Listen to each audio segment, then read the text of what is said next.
Estamos de volta com o programa Fórum, hoje falando sobre as cotas raciais. Dona Roberta, no finalzinho do bloco anterior, o Zulu inclusive falava dessas políticas de ações afirmativas implantadas ao longo de alguns governos, principalmente nesse em que nós estamos vigentes. Agora, há um certo descontentamento, eu não sei se você poderia aqui, no caso, falar por parte do partido, no caso do Democratas, não necessariamente com as políticas afirmativas, né, e sim mais como a forma que ela está sendo implantada, é isso? Isso mesmo. Isso é importante esclarecer porque as pessoas desavisadas que nos ouvem falar sobre o tema, ou então ficam sabendo dessa ação contra as cotas raciais, pode achar que, na verdade, se trata de uma ação contra qualquer política afirmativa. E isso não é verdade. Nós estamos questionando apenas 2 pontos específicos da política de cotas raciais que foram implementadas na Universidade de Brasília. Que está dentro desse contexto todo de ações afirmativas. Exatamente. Né? Primeiro, é importante esclarecer que a ação afirmativa é qualquer medida governamental ou, eventualmente, de empresas privadas, tanto de iniciativa privada como do poder público, que objetive integrar uma minoria específica. Então, por exemplo, existem ações afirmativas para idosos, existem ações afirmativas para gestantes, existem ações afirmativas para pobres, deficientes físicos, deficientes mentais. Tudo isso está dentro do grupo ações afirmativas como um gênero. E isso é de uma constitucionalidade indiscutível, porque nós vivenciamos um modelo de Estado social que objetiva justamente integrar minorias na sociedade, minorias que são alijadas por algum fator específico, seja por deficiência, seja pelo fato da idade. Então, isso daí ninguém questiona. Ações afirmativas como gênero como uma política de integração de minorias, certo? No entanto, e é importante também esclarecer, em momento algum nós negamos a existência de preconceito, de racismo e de discriminação em relação aos negros na sociedade brasileira. Infelizmente, ainda existe muito preconceito, ainda existe muita discriminação e tudo isso tem que ser eficazmente combatido. Como, de fato, hoje em dia o racismo já é um dos poucos crimes considerado um crime imprescritível.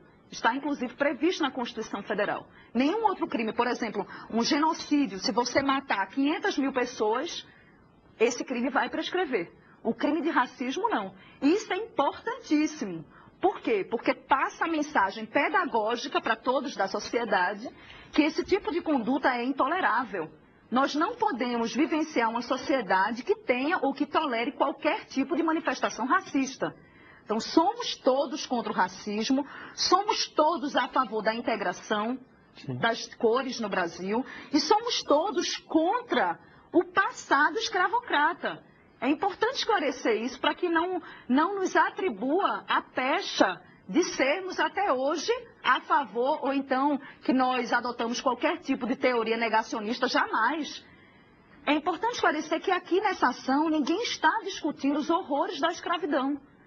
A discussão nessa ação é a seguinte: todos nós queremos, obviamente, um país mais justo, um país mais solidário e um país mais fraterno. A divergência em relação à forma como conseguir isso. Por quê? Porque quando você analisa historicamente, e quando você analisa no direito comparado, os países que adotaram políticas com base em recorte racial, em recorte em cor da pele, como por exemplo foram lá nos Estados Unidos, em Ruanda e na África do Sul, o resultado foi guerra civil. A nossa ideia é a seguinte: nós não precisamos passar por isso para poder termos um país integrado, inclusive em relação às cores. De que maneira é possível fazer essa integração? Na medida em que nós observamos que 70% dos pobres no Brasil são negros, negros considerando pardos mais pretos, se você fizer uma política de recorte social, ou seja, se você fizer uma política de cotas para pobres, para aqueles que vêm de escolas públicas, por exemplo, você vai estar naturalmente integrando os negros na sociedade, integrando os negros, no caso, na universidade, sem correr os riscos da racialização do país. porque esse risco existe. E esse risco vai remeter a um outro problema seríssimo, que é o problema que está acontecendo hoje e que é combatido nessa ação, que é a DPF número 186, que é a ação, na Universidade de Brasília, que é o seguinte: lá na UNB, as cotas foram implementadas exclusivamente com o recorte de raça. E qual é o problema disso? São dois. Primeiro, porque raças verdadeiramente nem sequer existem.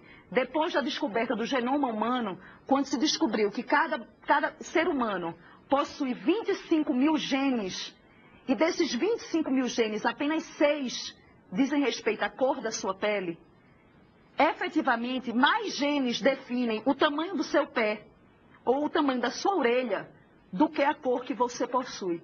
Então, geneticamente, raças não fazem qualquer sentido. No entanto, obviamente, eu não discordo e não sou ignorante em relação ao fato de que o racismo existe. Raças não existem, mas o racismo existe como um elemento cultural.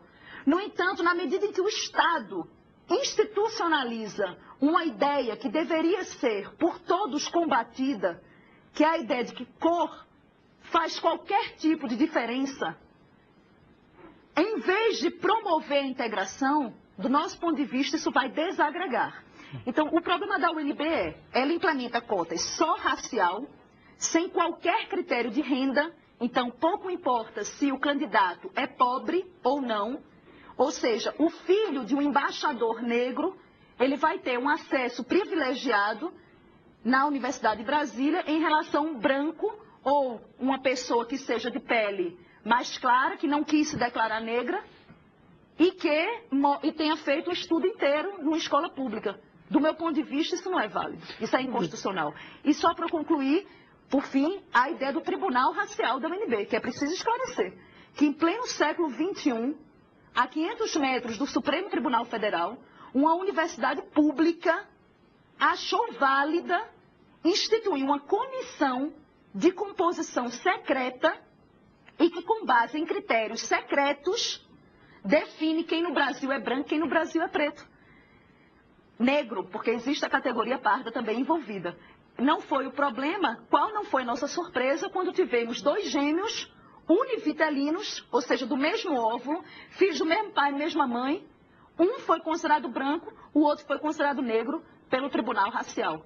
É isso que queremos para o Brasil, a implementação de ideais nazistas, hitlerianos, de que é possível definir, com base em perguntas capciosas, quem no Brasil é branco e quem no Brasil é negro. Se fizermos o recorte de renda, cotas sociais, nós vamos conseguir integrar os negros, porque ninguém aqui discorda da necessidade de nós aumentarmos a participação do negro na sociedade.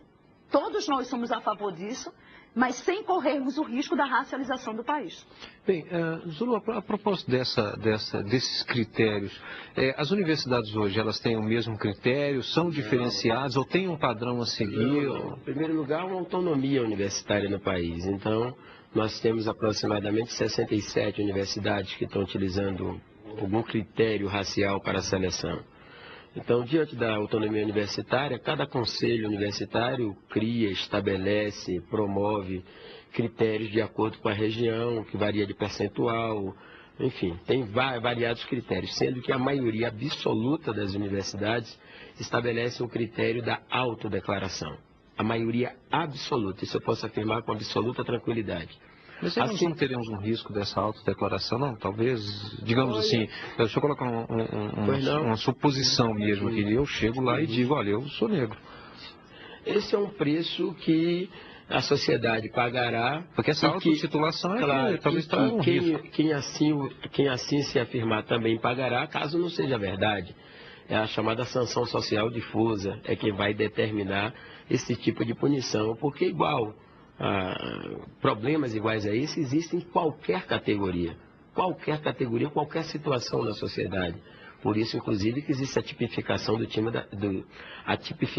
crime da falsidade ideológica. É quando você afirma algo que não é. Então, e eu creio que o índice, e aí eu quero falar um pouco da realidade que nós estamos vivendo. Há um discurso que eu ouço pelo menos há 7 anos, 8 anos, 2003 foi o primeiro momento da introdução das cotas raciais. Foi na UERJ, no Rio de Janeiro. Depois a UNEB, na Bahia. E por aí chegamos a 67. É só para um parênteses aqui. Na verdade, a UNB é pioneira no âmbito federal. No âmbito Já federal. a UERJ é a UERJ foi lá no Rio de Janeiro, no âmbito estadual. Sim.